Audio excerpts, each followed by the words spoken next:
Yes, yet another snowmobile video. But I just want to show everybody I finished cleaning out the carb. I replaced the fuel lines, I replaced the fuel pump, and I replaced the vacuum signal line that powers the fuel pump, and it fired right up. I mean, it took 4 pulls, and it never would idle on its own before.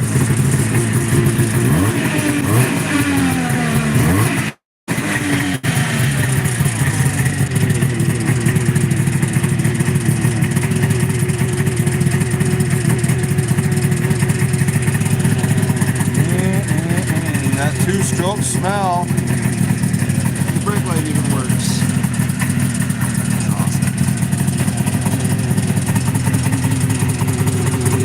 Well, as you can see, we don't have any snow, so I fixed this just in time for no snow. So let's run down the list of things that we've done to this thing so far. New spark plugs, pulled apart, cleaned out the carburetor, cleaned out all the jets, soaked everything and blew it all out with shop air. Replaced the fuel pump, replaced the fuel filter and all the fuel lines, and then ran seafoam through the fuel tank. Soaked everything in seafoam basically. Left that sitting for a week. And then put it all back together. This is what we've got.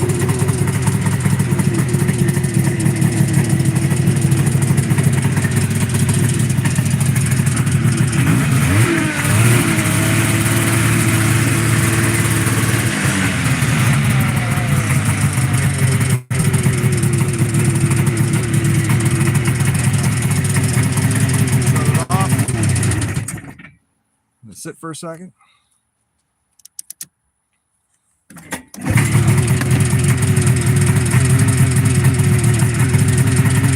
ask for anything more? Amazing what a little bit of maintenance does. I don't think a carburetor had ever been cleaned on this thing. So now I'm just kind of going through it, trying to make it nice. Clean it up, polish it up a little bit here and there. I just took and I missed a spot, but I took the shop air and blew out all the dust and dust bunnies and all that other happy horse shit out of the thing. And I actually have a key for it. It didn't have a key when I got it, and the ignition switch was kind of like halfway between off and run. So that worked out pretty good. So I just had this key. I don't know where I got it from. I just had a key and I plugged it in and hey, it worked. So we got some viewers here. Yeah, so it's a Mikuni VM30 carburetor. If you go back a couple videos, you'll see that I did a rebuild on it. And cleaned it all up, put new fuel pump, new fuel lines, new fuel filter on it, put new vacuum signal line on it coming off the crankcase going to the pump itself, and put new spark plugs in it. And when I got this thing, it would hardly start. And when it did start, you'd have to feather the throttle. It would never idle. My buddy who I bought this from said it would never idle. So I went through it. As I said, I sprayed out every jet. I pulled out the pilot jet. I pulled out the float bowls, needle and seat. I cleaned all that out, let it soak in seafoam for a week, and then used Dragonfire carburetor cleaner, put it all back together. It's got non-ethanol fuel in it. It's mixed 50-50. And here it is. Oh, might help if I actually turn the...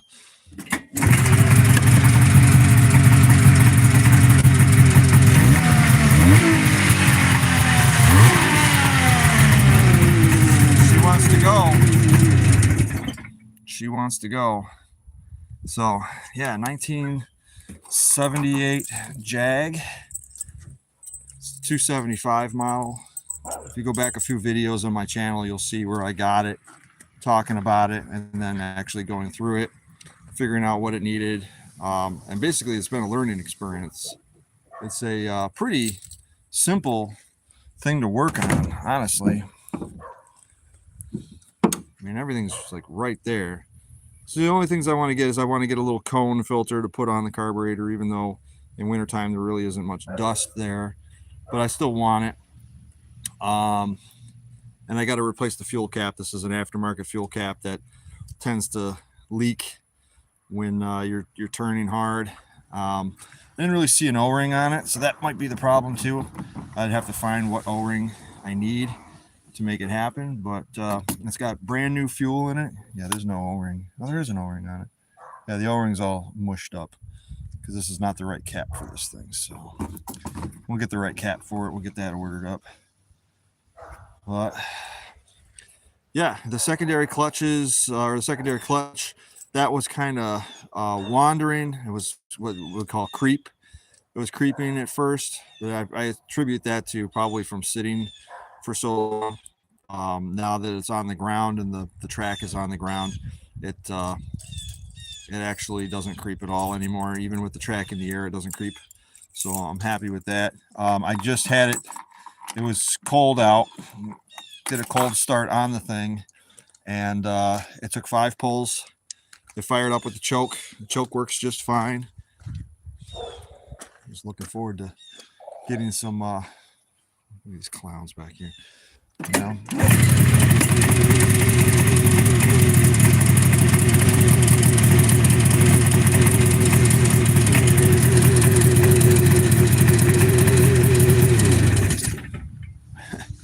Who can argue with that? $250 sled. I probably have a total of $25 into repairs because I bought a carburetor kit that didn't fit. So I ended up cleaning everything that was in the original, all the original jets and orifices and everything like that. I bought, yeah, that's the only thing I bought, spark plugs. The fuel pump was $11. The fuel line was probably another $3-4. So I'm about 200 and let's just say $275 into a 1978 Jag that runs, drives, moves, steers. Nothing's seized on it. The track looks pretty good. The seat's not even split. The seat's in good shape. The only thing that cosmetically that's ugly is that it has got, moss growing on it because it's sad. I haven't cleaned that up yet. And the brake light in the rear's been smacked a little bit here, but the light actually worked. So I'm not going to monkey with that unless I find one at the junkyard where the brake light is perfect.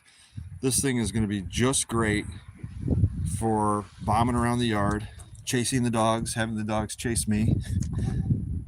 And then maybe I have paperwork for it, so I could register it and I could take it to one of those vintage, sled rides or whatever, just south of me, when they get together with, I think it's like anything that's like 1990s and older. So this would definitely qualify. I don't know if I'm going to install it or not, but there's a speedometer kit that came with this thing as well. That's a factory speedometer kit, and it was never installed, still brand new in a box. So 2000. So it's a Spirit 275 275cc engine. This thing's all original other than the pieces that I replaced on it. And you can see like the screen, there's no cracks in the screen. The headlight works. I got no complaints about any of that. So my only problem is now I've run out of space here at Pounding Rocks Truck Shop, officially run out of space to store anything anymore, because the Skidoo is now inside my little barn with all my other like garden tractors and summer related things, and there's no room to park a car in there.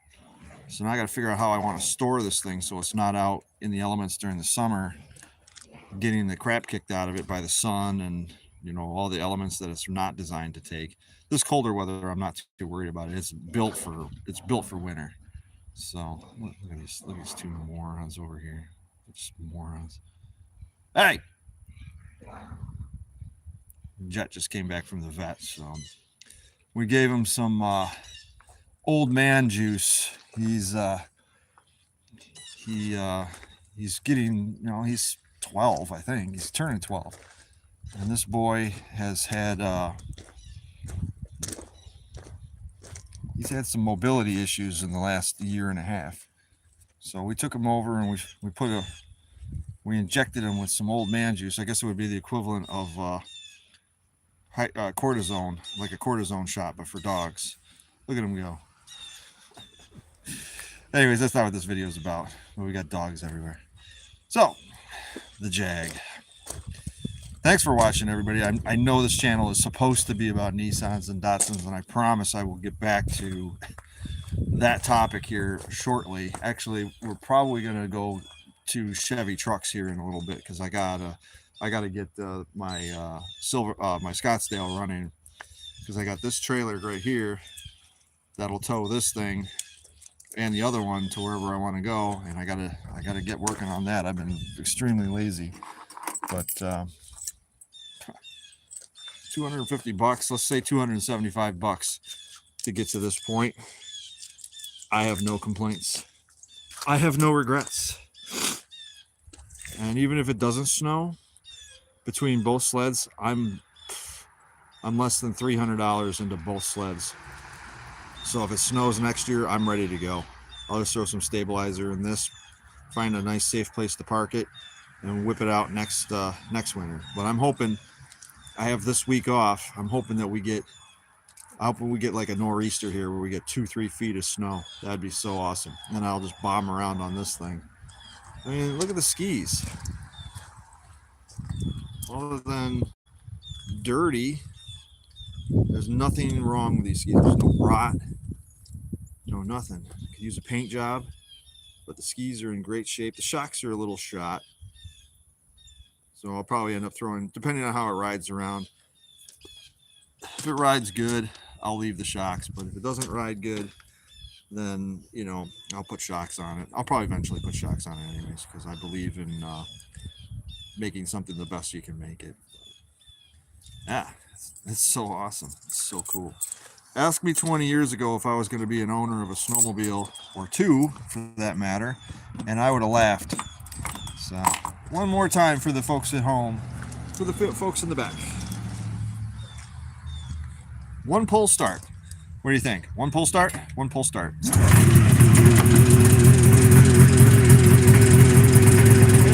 yeah. 48 years old. Runs like a champ. Thanks for watching, everybody. I'll get another video out to you shortly here. Thanks again. See ya. That's a 78 Arctic Cat. Yeah. Sweet. There you go. See ya.